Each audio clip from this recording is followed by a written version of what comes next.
Hello students, welcome to Krishna institute of law. आज हमारा ये थर्ड वीडियो है legal words and their meanings पर। तो चलिए स्टार्ट करते हैं। प्लेंटिफ।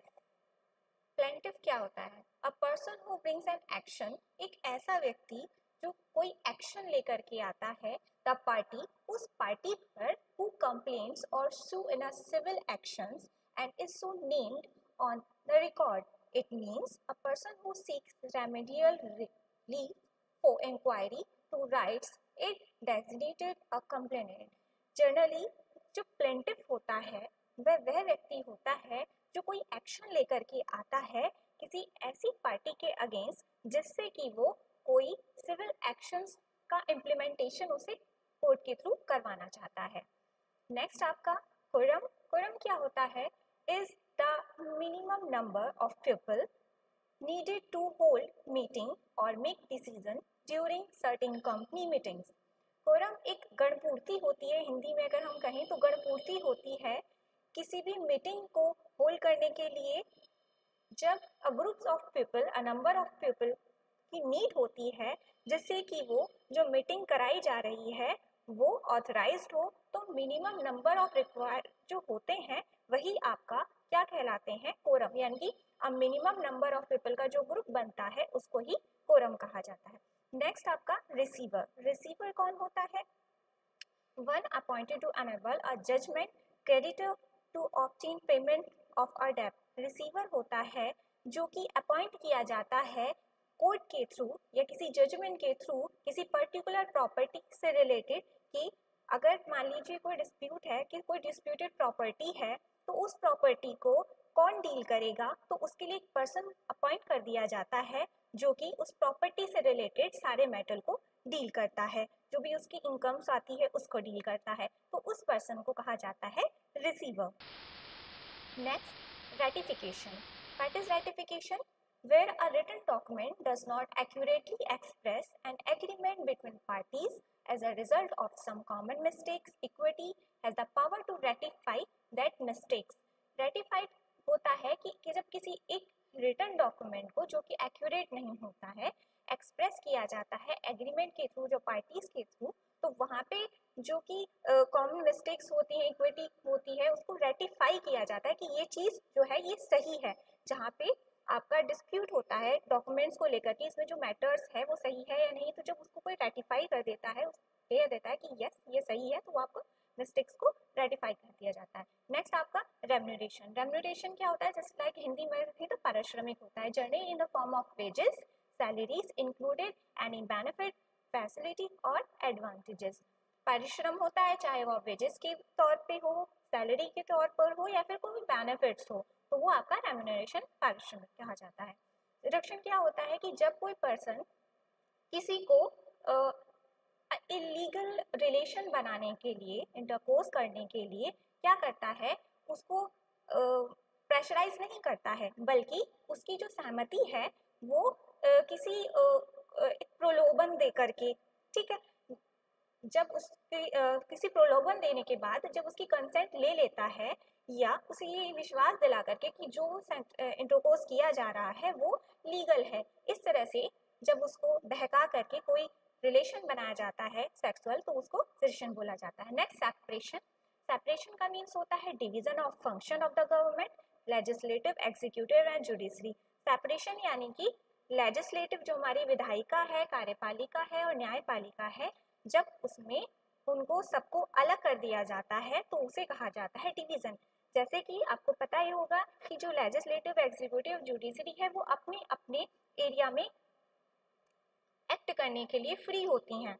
लेजिस्लेटिव का कार्य लॉ बनाने का है, एग्जीक्यूटिव का उसको एग्जीक्यूट कराने का, और जुडिशरी का उसको जुडिशरी का मतलब है कि जो लॉ बनाए जा रहे हैं वो सही है या नहीं है, वैलिडिटी को चेक करना है। तो इनकी जो पावर्स है, इनकी पावर्स को अलग अलग करना ही सेपरेशन कहते हैं, और ये सेपरेशन ऑफ पावर के नाम से भी जाना जाता है।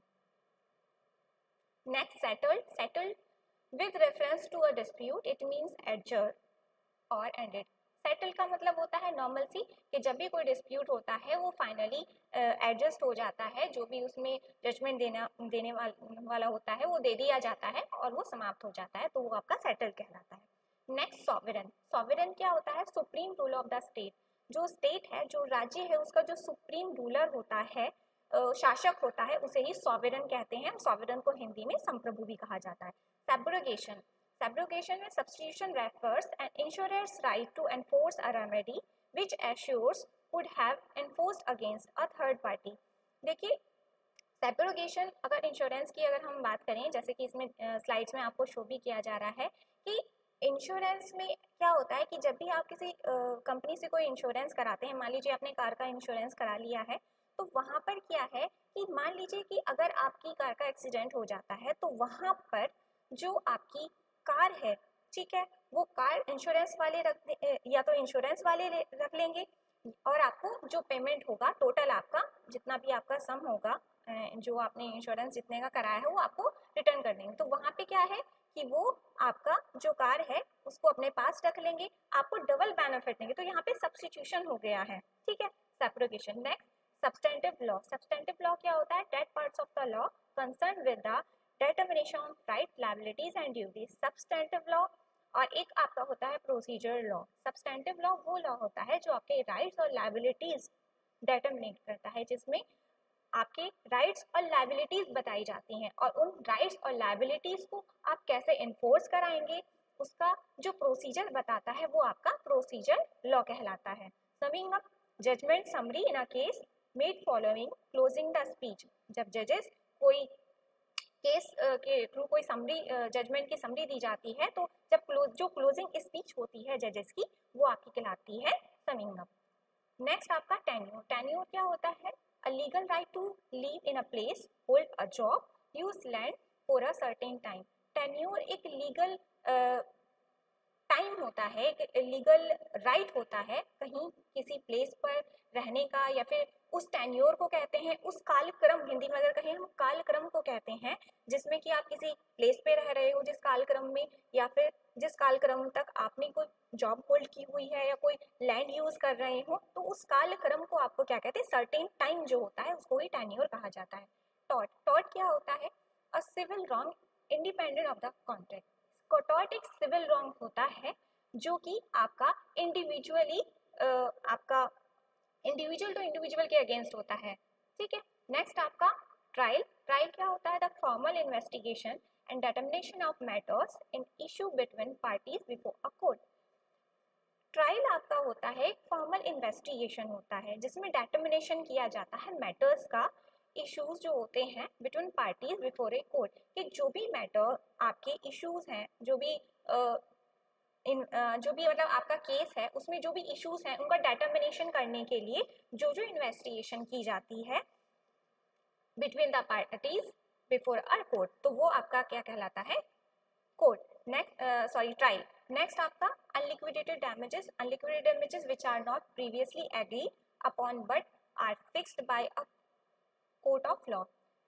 अनलिक्विडेटेड डैमेजेस वो होते हैं जहां पर अगर मान लीजिए एज अ कॉन्ट्रैक्ट की अगर हम बात करें कि हमने कॉन्ट्रैक्ट किया है और उसमें कहा है कि अगर आप ब्रीच ऑफ कॉन्ट्रैक्ट करते हो तो आपको इतना आपको कंपनसेट करना पड़ेगा, ठीक है। लिक्विडेटेड वो होता है लिक्विडेटेड डैमेजेस। अनलिक्विडेटेड डैमेजेस जहाँ पे डैमेजेस मेंशन ही नहीं किए हुए हैं कि इन फ्यूचर अगर इतना डैमेजेस होगा तो वो इस लिमिट तक आप हमें क्या करोगे? क्षतिपूर्ति हमें कराएंगे आप। तो वहाँ पर जहाँ पर डैमेजेस मेंशन नहीं होते हैं, फिक्स नहीं होते हैं, वो आपके अनलिक्विडेटेड डैमेजेस कहलाते हैं जो कि कोर्ट के थ्रू ही फिक्स किए जाते हैं।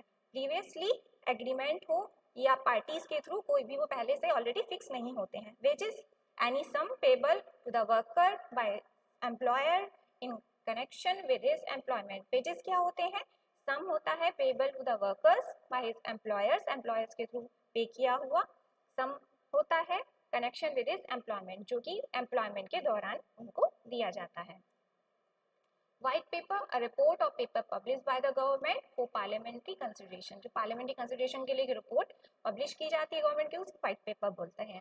विल क्या होता है? A legal declaration of a persons wishes regarding the disposal of his और हर प्रॉपर्टी और estate after death, especially a written instrument legally executed by which a person make disposition of his or her estate take effect after the death. कोई भी person जब अपनी property को किस तरह से डिस्पोज ऑफ करना चाहता है आफ्टर हिज डेथ, कि जब उसकी डेथ हो जाए तब उसकी प्रॉपर्टी किस तरह से डिस्पोज ऑफ की जाए, उसका एक फॉर्मेट बना करके जाता है. फॉर्मेट फॉर एग्जांपल कि मेंशन करके जाता है कि उसके बाद उसकी प्रॉपर्टी किसको जाएगी. तो वो जो डॉक्यूमेंट्स वो प्रिपेयर करता है अपनी प्रॉपर्टी को डिस्पोज ऑफ करने के लिए कि उसकी डेथ के बाद कैसे डिस्पोज ऑफ होगी, तो आपका वही डॉक्यूमेंट्स आपका कहलाता है विल यानी कि वसीयत. नेक्स्ट आपका विटनेस. विटनेस कौन होते हैं? टू गिव एविडेंस और proof to attest by signature, जो कि एविडेंस देते हैं, प्रूफ देते हैं अटेस्ट बाय सिग्नेचर, सिग्नेचर के थ्रू. यानी कि जब भी कोई भी किसी फैक्ट को प्रूव करने या डिस्प्रूव करने का मैटर आता है तो वहां पे विटनेसेस की जरूरत पड़ती है. और विटनेस क्या कहते हैं?